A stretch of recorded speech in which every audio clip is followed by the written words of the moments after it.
un nuevo encuentro, una nueva oportunidad de ampliar y profundizar sobre los conceptos que hemos venido socializando, donde la única razón y el único objetivo es demostrar la posibilidad de fortalecer y desarrollar empresas de familia.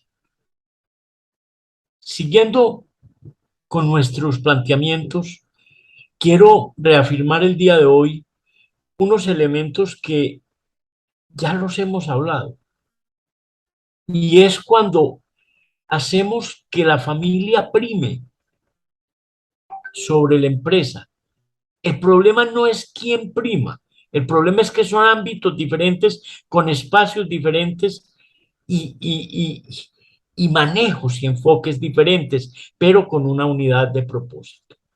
Esto se presenta cuando vemos que existen diferencias de opinión entre las generaciones. Entonces alguien pregunta, ¿son malas las diferencias de opinión? Son maravillosas las diferencias de opinión, pero lo que hay que tener claro es cómo manejarlas, cómo afrontarlas y cómo hacer que eso permita y le agregue valor al propósito. No es, es muy complejo cuando no existe un propósito compartido, como decimos popularmente, cuando cada uno tira por su lado. Cuando existe una contaminación entre las situaciones de la familia o las situaciones de la empresa, yo no les estoy diciendo que es fácil. Lo que les estoy afirmando es que es totalmente indispensable manejar a la familia, direccionar la familia como familia y la empresa como empresa. El retraso de la empresa en el mercado, congelarse en el tiempo, vivir de verdades absolutas, no mirar la dinámica del mercado, aparición de nuevos competidores, cambio en el posicionamiento de la empresa y no lo notamos. Pensamos que son los líderes cuando el mundo se está moviendo, cuando las organizaciones están evolucionando. Una lenta incorporación de las nuevas tecnologías. Seguimos moliendo a mano cuando el mundo va mucho más rápido. Contacto, constante rechazo de los cambios y esa visión sistemática de ese cambio, con expresiones molestas como yo soy así, lo que hizo mi papá no lo vamos a transformar, la realidad es esta, y nos terminamos como convertidos en unos parientes muy cercanos de una tortuga o de un caracol. Es importante volver a riesgo de ser repetitivos, de entender que el conjunto de acciones, cultura y estructura que buscan la consolidación de la organización para lograr la confianza y la credibilidad en todos los grupos de interés dentro de los valores, la comunicación y la transparencia. Tres conceptos mágicos, tres valores mágicos, reales e indispensables: valores, comunicación y transparencia. Transparencia, comunicación y valores. Amigos, los valores no son negociables. La honestidad no es relativa. Se es honesto o no se es honesto. La comunicación no es si yo quiero, es que usted, su vehículo tiene que tener un combustible.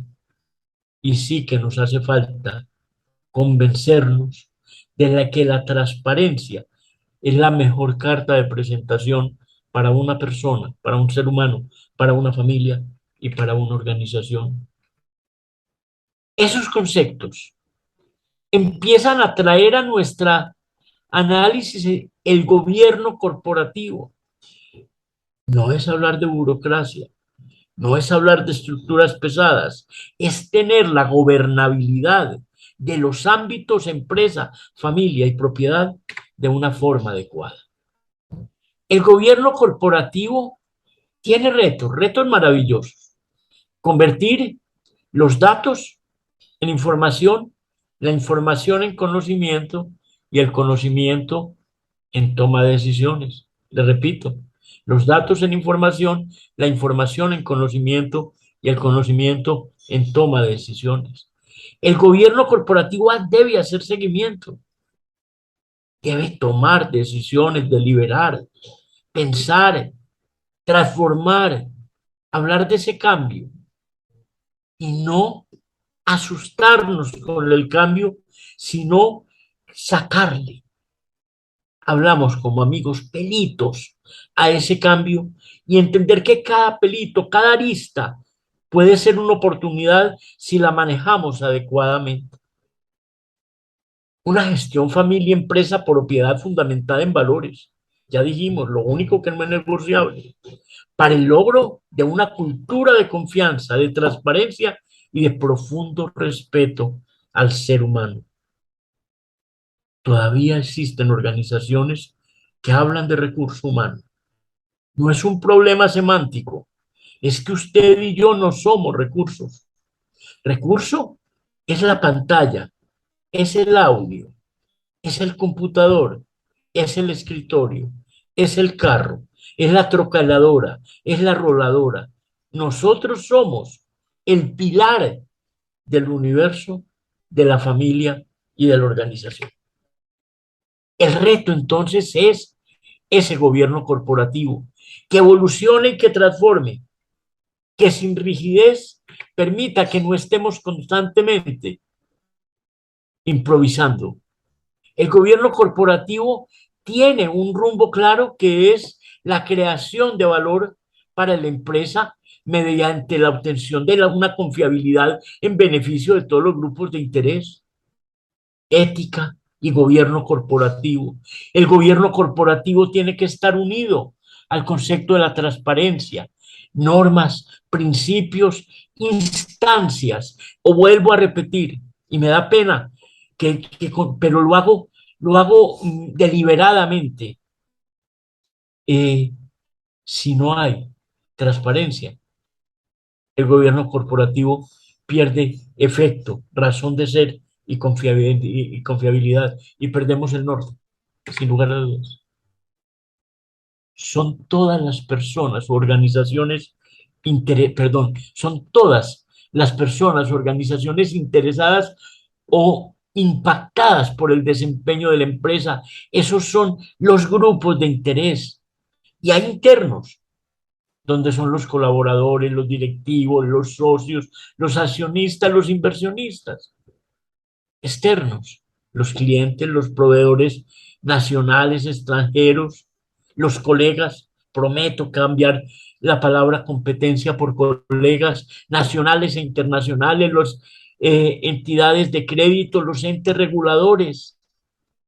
Eso permite emprender, tener cercanía y lograr el liderazgo. No podemos olvidar ninguno de estos grupos de interés. Son los que forman el rompecabezas general del desarrollo. Podemos afirmar, primero, que sin esfuerzo no hay nada, que lo fácil ya se hizo, que la base del gobierno corporativo es el respeto, el regreso a la ética empresarial, al valor de la palabra, al mirar de frente,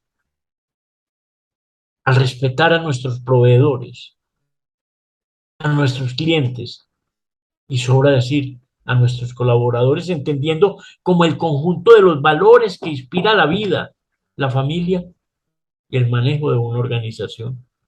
El gobierno corporativo, podemos afirmar sin temor a equivocarnos, que hace explícito los valores organizacionales y los define cada empresa como pactos de comportamiento entre todos los integrantes internos y sus aliados estratégicos y su entorno. ¿Cuál es esa base? Ya lo dijimos, con base en ética, en transparencia y en claridad de propósito.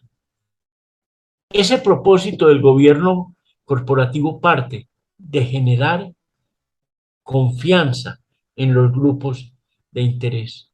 Repito, porque vale la pena, los colaboradores fundamentales. Si usted no trabaja con un equipo que se sienta bien, Alguien va a pagar los efectos de ese malestar y son sus clientes, son los resultados. El bienestar laboral se ve en el estado de resultados.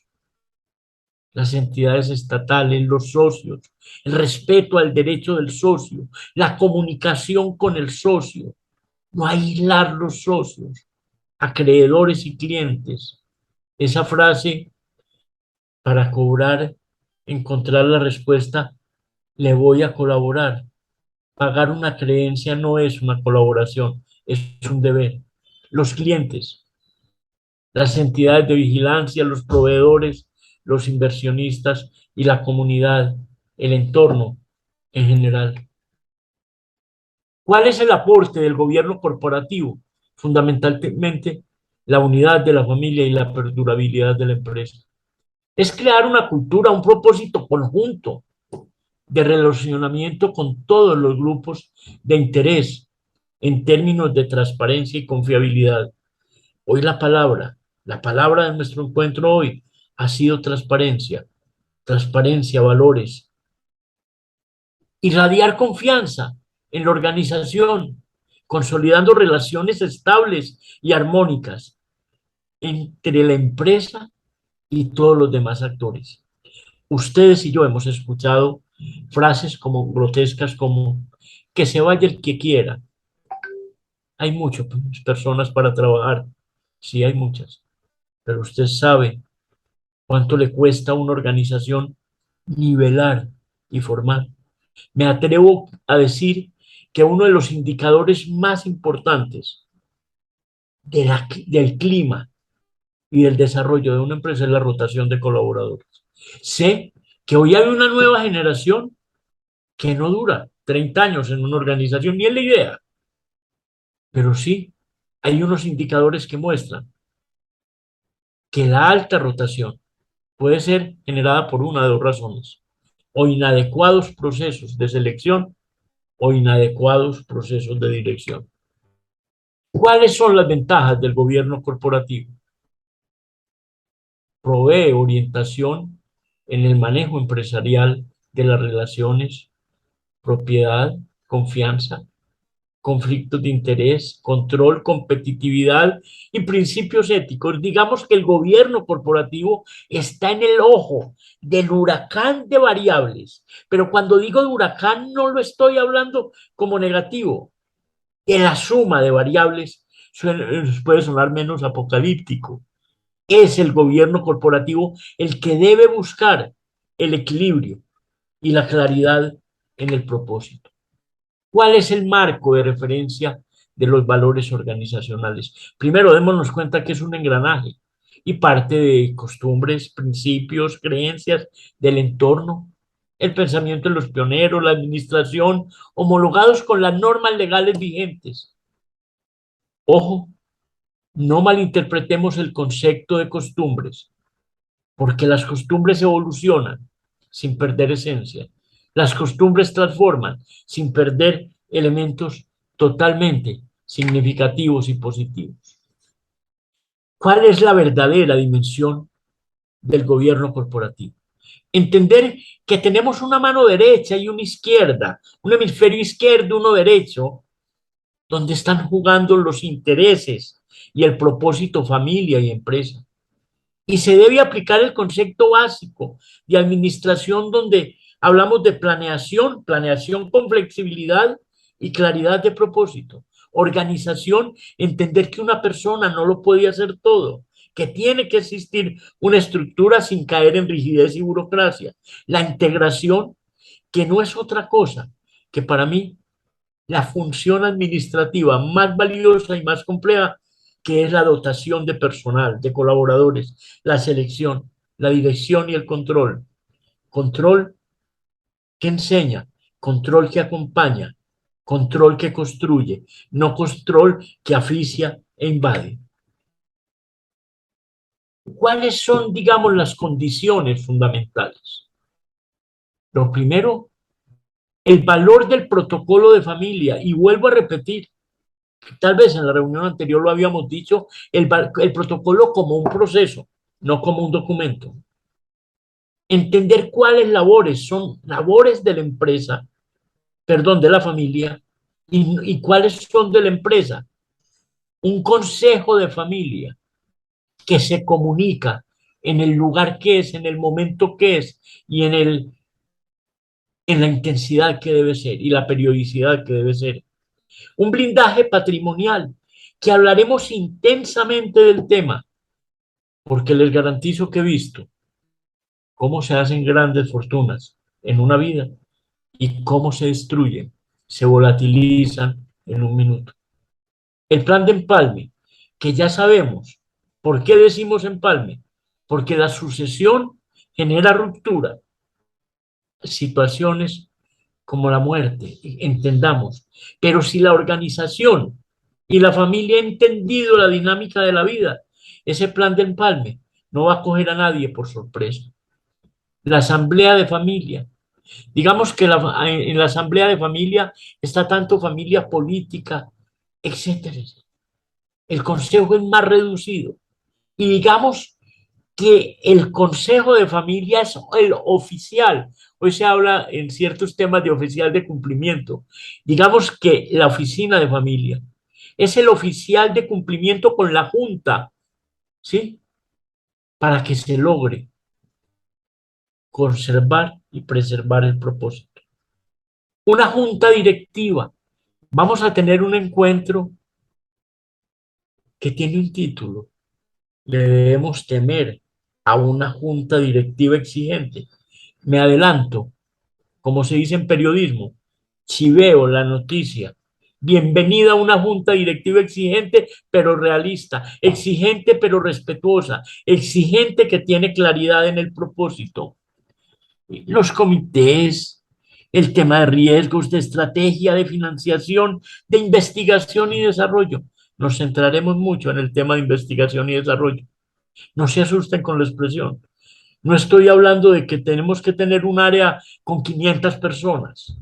Estoy diciendo que alguien dentro de la organización tiene que estar aislado de la rutina para pensar en nuevas estrategias, nuevos elementos y nuevas visiones. Y una administración que parte del ser humano, dinámica, que evoluciona y que escucha, que no deja de hacer lo importante por hacerlo urgente, que no vive hablando de catástrofes, sino que ve en las oportunidades momentos maravillosos de desarrollo. La estructura, por último, el día de hoy, la estructura de un gobierno corporativo permite lograr ¿qué? Pues determinar en una forma explícita el conjunto de reglas y de procedimientos para los procesos de toma de decisiones en la empresa. También que permite describir las funciones y responsabilidades en todos los niveles de la familia y de la empresa, desde la asamblea de socios, junta directiva, entre otros. Es una estructura, es un engranaje que permite señalar los sistemas de control y sus indicadores. Espero que para ustedes sea tan apasionante como para mí. Quiero repetirles el correo electrónico Aurelio Vélez 57 @gmail.com. ¿Con qué ánimo? Con el mayor de los gustos.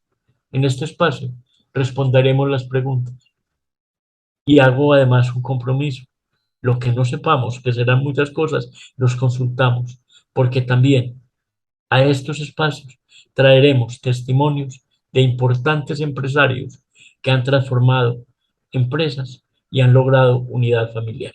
Muchas gracias.